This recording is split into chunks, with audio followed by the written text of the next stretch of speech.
السلام او علیکم مائک جناب صاحب۔ علیکم السلام، کیا نام ہے بھائی؟ ماجد علی میرا نام ہے سر، کیسے ہیں آپ؟ ماجد صاحب، کیا حال چال ہیں؟ ٹھیک ہے، خیریت سے ہیں؟ الحمد للہ، اللہ پاک کا کرم ہے سر۔ آپ سناؤ کیسے ہیں؟ طبیعت صحیح ہے؟ اللہ کا احسان ہے۔ کہاں سے کال فرمایا آپ نے؟ میں سعودیہ سے بات کر رہا ہوں سر۔ اوکے سر، حکم کریں، کیا حکم کرنا ہے؟ میرا ایک سوال تھا کہ آج ایک میرا دوست ہے، وہ کہہ رہا تھا کہ حضرت ابو بکر اور حضرت عمر جو ہے ہمارے نبی کریم صلی اللہ علیہ وسلم کے روزے میں دفن ہے، کیا یہ بات صحیح ہے؟ ان کے اجازت سے تو دفن نہیں ہے نا، چوری کے دفن ہے، چوری کے ملک میں دفن ہے۔ سب کچھ چوری کیا، قبر اچھا، بھی چوری کیا۔ قبر بھی چوری اس میں کوئی حقیقت نہیں ہے مطلب؟ نہیں۔ اچھا، وہ کہہ رہا تھا کہ کسی کی بھی مرضی ہو لیکن دفن تو ہے نا، مطلب اگر ان کے نصیب میں تھا جبھی تو دفن ہے۔ دیکھیں، وہ جو اس نے وہ تو زبردستی، وہ نبی صلی اللہ علیہ وسلم نے وصیت توڑی کیا ہے۔ جی جی ہاں، وہ تو اپنے، دیکھیں میں اس کا جواب دے دیتا ہوں، آپ سن لیں، آن لائن سن لیں۔ اس کا جواب میں نے بہت دفعہ دیا ہے نا۔ اس کا یہ ہے کہ بھائی، نبی صلی اللہ علیہ وسلم کے پاس جب آتا ہے انسان، اس کے لیے اجازت کی ضرورت ہوتی ہے۔ اسے بغیر اجازت کے نبی صلی اللہ علیہ وسلم پہ داخل ہونا حرام ہے۔ اب ان کے ساتھ دفن ہونا تو الگ بات ہے نا، صرف داخل ہونا کمرے میں، اس کے لیے اذن کی ضرورت ہے۔ ملاحظہ فرمائیے، قرآن مجید میں سورہ نور میں فرمایا اللہ تعالیٰ نے،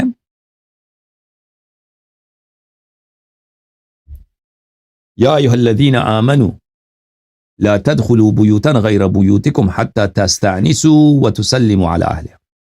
کسی کے گھر بھی جاؤ تو سلام دینے سے پہلے، اجازت لینے سے پہلے، اذن لینے سے پہلے داخل نہ ہونا۔ پھر فرمایا انما المؤمنون الذين آمنوا بالله ورسوله واذا كانوا معه على امر جامع لم يذهبوا حتى يستأذنوه ان الذين يستأذنونك اولئك الذين يؤمنون بالله ورسوله۔ مومن وہ ہے جو کسی بات پہ بھی نہیں جاتا، کہ وہ کام نہیں کرتا مگر اذن رسول صلی اللہ علیہ وسلم لیتا، اجازت لیتا۔ جو آپ سے اجازت لیتے ہیں مومن وہی ہیں، جو رسول اللہ صلی اللہ علیہ وسلم سے اجازت لیتے ہیں آنے کا، جاننے کا، کسی کام کا، مومن وہی ہیں۔ ٹھیک ہے نا؟ پھر فرمایا سورہ مبارک احزاب میں، یا ایھا الذین آمنوا لا تدخلوا بیوت النبی صلی اللہ علیہ وآلہ الا ان یؤذن لکم۔ نبی صلی اللہ علیہ وسلم کے گھر میں داخل نہ ہونا بغیر اجازت کے۔ اچھا، یہ لوگ جو پیغمبر صلی اللہ علیہ وسلم کے ساتھ یہ لوگ یہ دفن ہے، کہاں پر تاریخ میں ہمیں دکھائیں؟ دیکھیں، رسول صلی اللہ علیہ وسلم تو قبرستان میں تو دفن نہیں ہے نا، قبرستان میں تو کسی کو بھی مسلمان کو دفن کر سکتے ہیں، وہ تو اپنے گھر میں دفن ہے پیغمبر۔ یہ ابو بکر عمر کو ادھر ان لوگوں نے دفنا دیا، یہ کس سے اجازت لی ہے؟ پیغمبر کی کوئی حدیث ہے تو ہمیں دکھاؤ۔ پیغمبر کی اگر اجازت نہیں ہے تو تم کس کی اجازت سے وہاں پر دفن؟ ملاحظہ فرمائیے، یہ کتاب ہے صحیح البخاری، چاپ دار احیاء التراث العربی 2001 میں چھپی۔ یہاں پہ ملاحظہ فرمائیے صفحہ نمبر 571 میں، باب ما جاء فی 7 ارضین، یہاں پہ حدیث نمبر 3195 رسول اللہ صلی اللہ علیہ وسلم سے روایت ہے، من ظلم قید شبر طوقہ من 7 ارضین، جو شخص ایک بالش یہاں سے یہاں تک زمین کو ظلم کے ساتھ اس پہ قبضہ کر لیتا ہے، قیامت کے دن اس کو 7 زمینوں تک اس کو توق بنائے، نیکلس بنائے، اس کے گردن میں ڈالے گا۔ اب ان لوگوں نے رسول صلی اللہ علیہ وسلم کے حجرے پہ انہوں نے قبضہ کیا، مردہ لا کے وہاں پہ دفنا دیا، کس کی اجازت سے؟ یہ تو پیغمبر کا گھر ہے۔ پیغمبر صلی اللہ علیہ وسلم نے اگر اجازت دی تو بتاؤ، اگر ان کا گھر ان کے وفات کے بعد